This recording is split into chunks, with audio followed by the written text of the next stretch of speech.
ചുമ പലതരത്തിലുണ്ടാവുന്നുണ്ട്.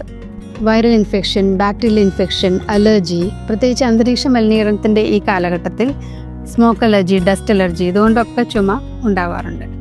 ഏത് തരത്തിലുള്ള ചുമയ്ക്കും ഫലപ്രദമായി ഉപയോഗിക്കാവുന്ന ഒരു ഔഷധക്കൂട്ട് എങ്ങനെ ഉണ്ടാക്കാമെന്ന് നമുക്ക് നോക്കാം. നമസ്കാരം, ഞാൻ doctor Saritha Menon, consultant, jubilee Ayurveda mission hospital, Thrissur. ഒരു പിടി തുളസി നല്ലപോലെ കഴുകി വൃത്തിയാക്കി ഒരു സ്റ്റീൽ പാത്രത്തിൽ ഇടുക. അതിനുശേഷം അതിലേക്ക് 4 ഗ്ലാസ് വെള്ളം ഒഴിച്ച് കുറച്ച് അയമോദകം, ഒരു 2 ടീസ്പൂൺ അയമോദകം അതിലേക്ക് ചേർത്ത് അടച്ചു വെച്ച് നല്ലപോലെ തിളപ്പിക്കുക. അടച്ചു വെച്ച് തിളപ്പിക്കുന്നത് എന്തിനാണെന്ന് വെച്ചാൽ അതിലത്തെ ഔഷധ ഗുണങ്ങൾ പ്രദാനം ചെയ്യുന്ന വോളറ്റൈൽ ഓയിൽസ് പുറത്തേക്ക് നഷ്ടപ്പെടാതിരിക്കാൻ വേണ്ടിയാണ്.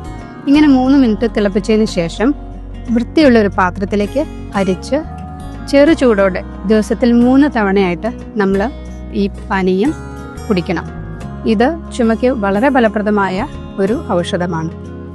ഇതിൽ തുളസി ആൻറ്റി മൈക്രോബിയൽ പ്രോപ്പർട്ടീസ് ഉള്ളതാണ്. അതായത് വൈറസ്, ബാക്ടീരിയ ഇതിനെയെല്ലാം നശിപ്പിക്കാനുള്ള കഴിവ് തുളസിക്കുണ്ട്. അതുപോലെ ഇൻഫ്ലമേഷനും നല്ല രീതിയിൽ കുറയ്ക്കുന്നു.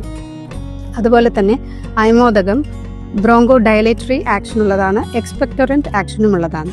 എക്സ്പെക്ടോറൻറ്റ് എന്ന് പറഞ്ഞാൽ നമ്മുടെ ചുമയ്ക്കുമ്പോഴുണ്ടാകുന്ന കഫത്തെ പുറത്തേക്ക് കളയാനുള്ള കഴിവുള്ളതാണ്. അതുപോലെ ബ്രോങ്കോ ഡയലേറ്ററി എന്ന് പറഞ്ഞാൽ നമ്മുടെ ശ്വാസനളികകളെ വികസിപ്പിച്ച് എയർവേസ് ഒക്കെ ഓപ്പൺ ചെയ്ത് ശ്വാസത്തിൻ്റെ ഗതി സുഗമമാക്കുന്നു. അപ്പോൾ എന്തുകൊണ്ടും ഇത് വളരെ ഫലപ്രദമായ ഒരു ഔഷധക്കൂട്ടാണ്. മാത്രവുമല്ല, രോഗപ്രതിരോധ ശക്തി വർദ്ധിപ്പിക്കുന്നതിനും ഈ പാനീയം വളരെ നല്ലതാണ്. തീർച്ചയായും എല്ലാവരും ഇതൊന്ന് പരീക്ഷിച്ചു നോക്കണം. മറ്റൊരു വിഷയമായി നമുക്ക് വീണ്ടും കാണാം. നമസ്കാരം.